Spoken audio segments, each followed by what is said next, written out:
My friends, let me make sure this is recording, because that would really suck if I sat down and it wasn't recording.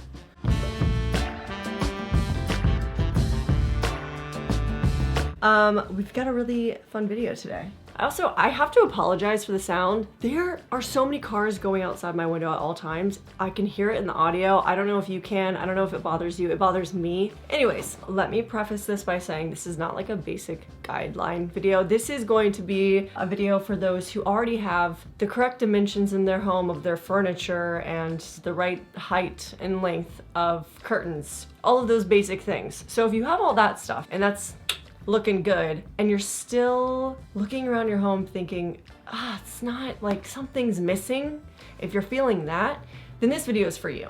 Now, although I'm not gonna be covering the basics, I do think you should stick around because you're gonna learn a lot. I'm also going to be going through this video a bit differently than what I normally do. I'm actually going to show you photos and look at them real time and talk about the photos with you. I felt like that would be fun. So I'm gonna pull up the photos on my computer.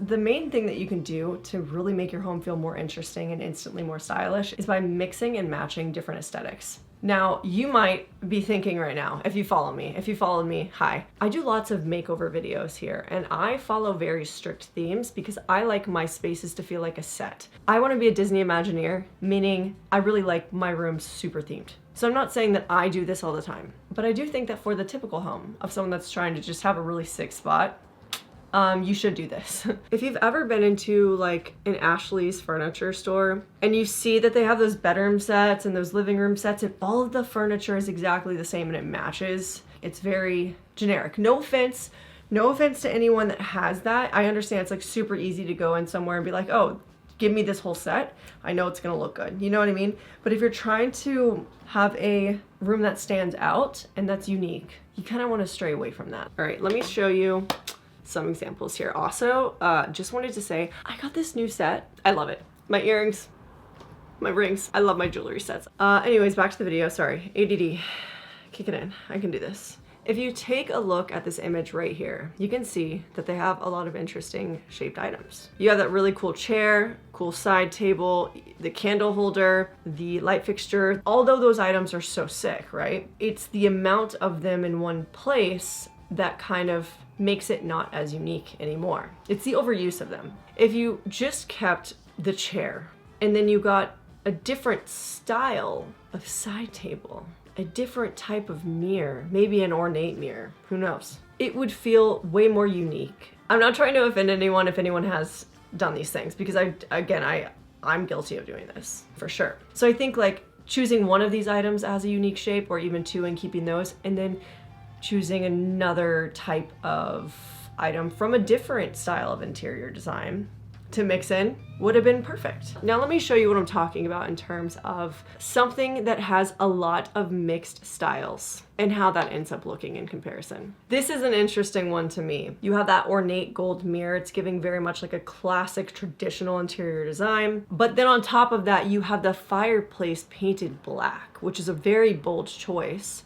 And then you also have rustic leather chairs. And then you also kind of have this mid-century modern looking coffee table, which is super cool. And so all of that mixed together, it's kind of hard to pinpoint what exactly their interior design style is, because they're kind of taking it from different places. Now, this photo I thought was interesting because you have a very like classic design style going on, right? But then on top of that, you have this rustic bench, and then you also have this mid-century modern table, which really breaks up everything else. So I thought that those two elements mixed into this were just a really good example of kind of grabbing something from a different style and bringing it into a space to kind of make it feel different. Now for this one, I'm not gonna say I love the room entirely, but I really wanted to point out a few different elements here. Mostly, I wanted to point out the table. It's very boho / mid-century modern with those legs, mixed in with a traditional design. You also have boho elements in the background with the pots on the ground and like a little rattan side table. And then on top of that, they have a light fixture at the top, which is very mid-century modern. So again, it's taking from a bunch of different types of interior design and mixing it into one. Now I thought this one was super cool because there's a lot of good height variation in here. Although I would remove some of the items in this image, like that big white sculpture. That's interesting. I just wanted to show this because of the different textures in here and the different styles. You have this 1920s print on the pillow, this very modern light fixture next to it, along with a cathedral column in the background. Like, there are so many interesting things, even a marble side table. There's a lot of different things in this image that don't fit to a theme literally at all. So that was kind of my point in wanting to show you this image. Yeah, so that is kind of the main thing you want to aim to do, is to try to start to mix different styles in your home. And I'm not saying it's gonna work out every time, but that's kind of what you have to do to try to figure out what works and what doesn't work. You might try something and it looks awful, but that's just that's interior design. You don't know until you try. But now let's dive in a little deeper into the specifics of that. Here's a little list of things I came up with that could be helpful. Let's just go over it. So the first one we're gonna talk about, actually, what did I have on my list?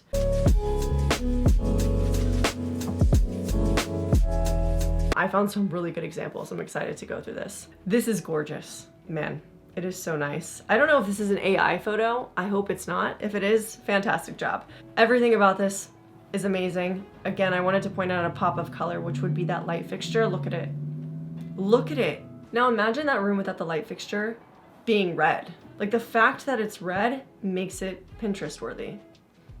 Now this all green room, very much similar tones here, but then they added a yellow framed mirror. And not only is the frame yellow, but it's also a very different type of design style from the rest of the bathroom. It looks very modern to me. It looks like a little art piece. It's cool. Now this photo kind of encapsulates everything that I'm going to be mentioning in this video, which is kind of funny. The light fixture, incredible. You've got the patterned side table. You've also got many pops of color from the blue to the red stool, and that red stool mixed in with those tassels hanging on the back. It looks so unique. This is such a good example. I love it. Oh my gosh, this one. This bookshelf being painted red, this is such a cool choice. That really stands out. Pinterest worthy. Totally. This is really, really nice. I love that they painted the recessed cubby. And that seems like a pretty easy thing to do if you have something like that. You could easily just do that. They did add more pops of color with the yellow, but they really didn't need to. The purple looked great. This tile in this recessed area on the wall, I think it looks amazing. It would have already looked amazing even if it was white, but the fact that they made it a color, gorgeous. Look at this. This is a really good example of a nice pop of color because you have the red on the trim and you also have it around the trim on the door frame. Now the trim is also painted in this photo, but what I wanted to point out specifically here was the red side table. They do have a lot of different colors going on in this image, but that red side table really stands out to me with the blue. We're gonna ignore the tiny little rug at the bottom of this photo, but I really liked the red painted closet doors. I think that's a really nice choice. It looks really good. Another example of a pop of color, a nice wall sconce in red with a red frame. So cool. Even this fireplace just being green and then the bookshelves being painted green as well to match. That's so unique. Yeah, so there's a lot of images here that I found. I don't want to stick around too long in here because I could literally go through them forever. But yeah, all really good inspiration to look to. The next idea to instantly make your space look more stylish is to change out your light fixtures.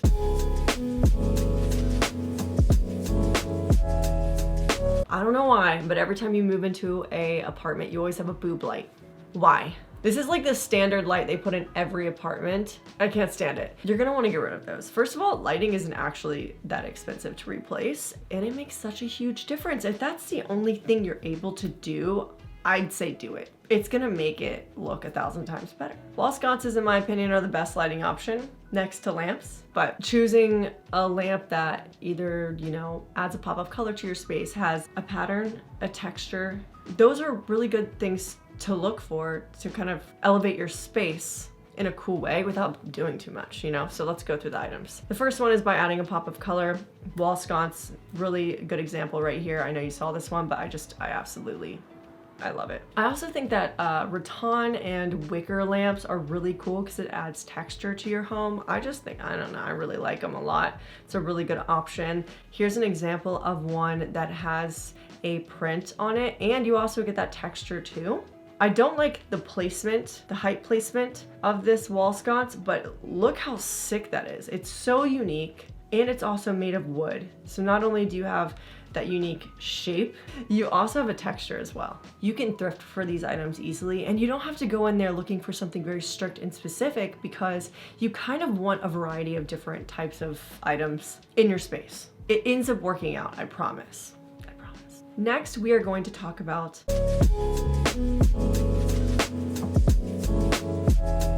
but not wallpaper just anywhere. Of course, you can wallpaper your walls. I wanted to say something even more specific than that, and that is wallpapering your ceiling or painting your ceiling. Let me show you some examples. If you live in a spot where if you're gonna wallpaper the entire room, it's gonna be a lot. You can always opt to do your ceiling instead, and it's such a unique design choice. It's not something you see often. I've actually never seen this in anyone's home in person that I know, but I've seen it in like Architectural Digest, and it is a really cool way to make your space feel like a designer came in and did it for you. You know what I'm saying?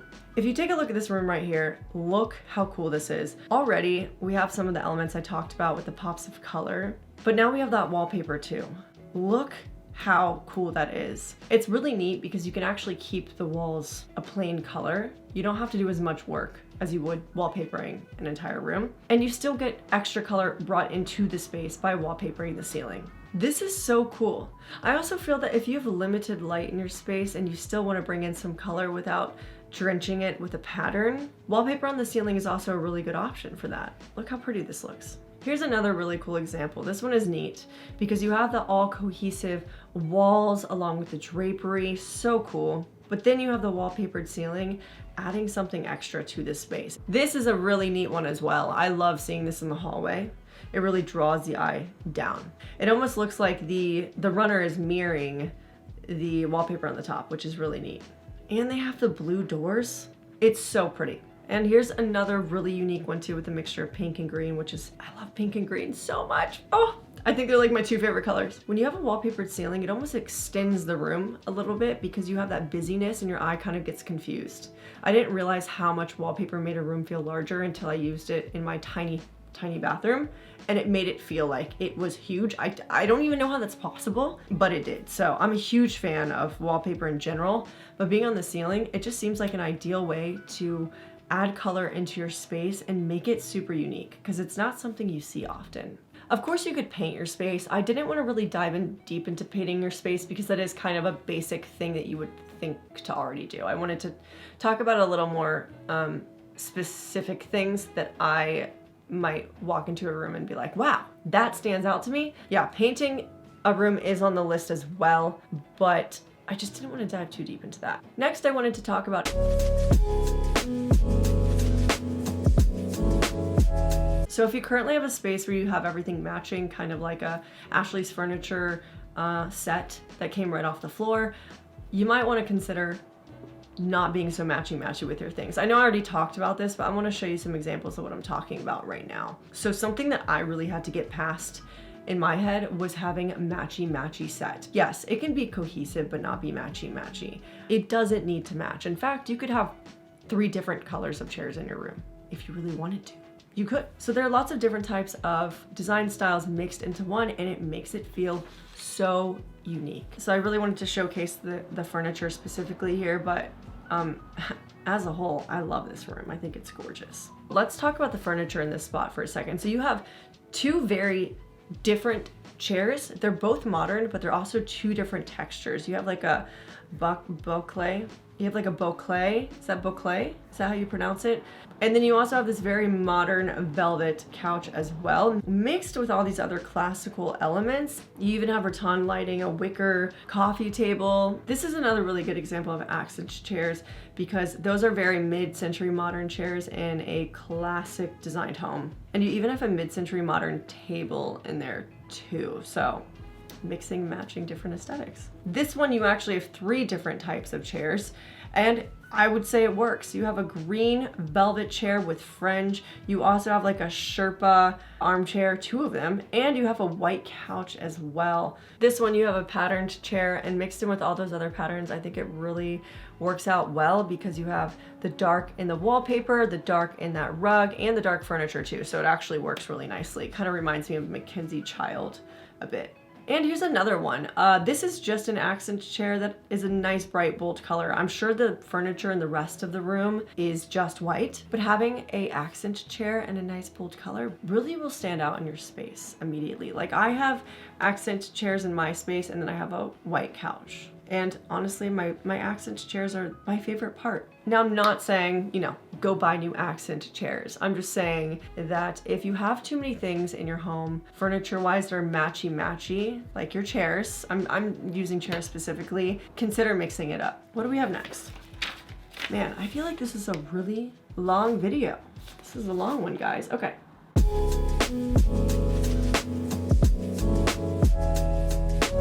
In terms of texture and a space, have you ever been into a home that's very modern and everything's like concrete and white plastered walls and it feels sterile? Now, if you went into that same exact space and then you added some plants, right? And then you added some wood elements, and then you added some maybe fur rugs on the ground, just using something random off the top of my head, it would start to feel more homey and less sterile. You see what I'm saying? So when it comes to texture, you do not want to have all of the same texture in your home. You kind of want to mix it up, meaning you can get something that is in wood, rattan, wicker, fur, marble, a gloss finish, a matte finish, fringe, ruffles, linen, you know, different materials to bring in extra texture. And then on top of that, patterns as well. I feel like that goes hand in hand. If you have a very plain space, bringing in one pattern could look really, really unique, or multiple patterns, you know? So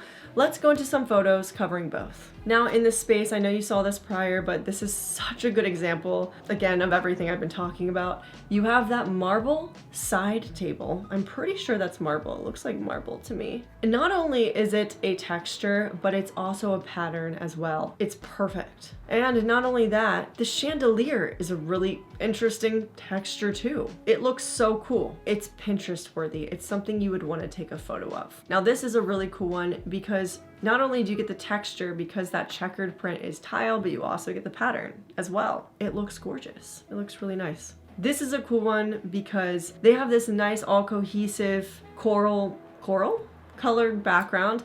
And then to spice it up, they put this velvet patterned print seat down, which really makes it pop. Here is a really good example of not only patterns, but also texture as well, because you have 2 different types of tile in 2 different colors. You have the print on the bottom and the color on the top. This is just gorgeous. I loved this one because you have the 2 different tones of pink. Wow. And you even have like an orange light, like a darker coral light fixture, but look at the tile. If that tile wasn't there, it would not look as cool. It just wouldn't. That tile really makes it pop. So again, you're getting the texture and you're also getting that pattern. Another example of adding texture and a pattern into your home is again by adding in a light fixture that has a really cool lampshade like this. And here's another really nice example of texture on the floor. I'm showing lots of floor examples. I guess what I'm saying is get yourself some tile. I have tile in my space and I love it. It's actually why I chose my apartment, was because of the checkered tile. I think it's amazing.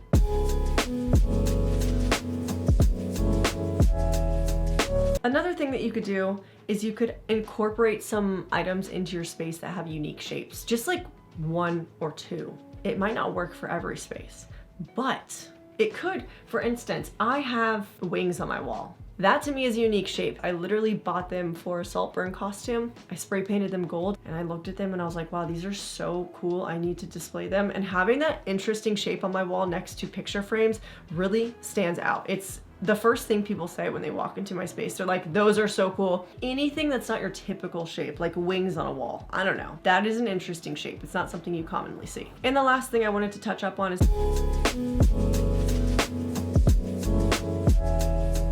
don't be afraid to make decor on your wall go to the ceiling or to the ground, or have things overlap each other and have things different sizes, like big and small. But also, don't think that if you have a plain wall, it needs to be entirely covered to feel complete, because that's not true. All that to say, it is something you have to play around with for sure, and it's something that will feel right to you in the moment when you are doing it. Sometimes those things that you think wouldn't work end up working and making the space super cool. And also, don't be afraid to put nails in the wall, because you're gonna put lots of nails in the wall doing this. Like, you should see my space hallway. There are so many holes. It's gonna be a blast when I move. I do feel that I could definitely elaborate on this topic much more. I didn't go into a ton, but I went into some of the main things that I think about. I mean, the list could go on and on and on, but I can't make the video that long, you know? So yeah, I hope you enjoyed this. Also, this is my kitty. You should subscribe, because I have a cat, and that's how it works these days. Isn't that right? But yeah, I hope you guys enjoyed this. Hopefully you found it helpful and you got some ideas. And if you have any other topics that you would like me to cover regarding interior design, like anything, let me know in the comments. I love to hear what you guys are interested in seeing. So yeah, I hope you have an incredible rest of your day, night, whenever you're watching this. Stay weird, and I'll see you in the next one. Bye. If you are new here, I make videos covering themed events and themed interior design. Anything themed, I will be there. So if you want to check out these videos, I think it really might interest you if you enjoyed this one. So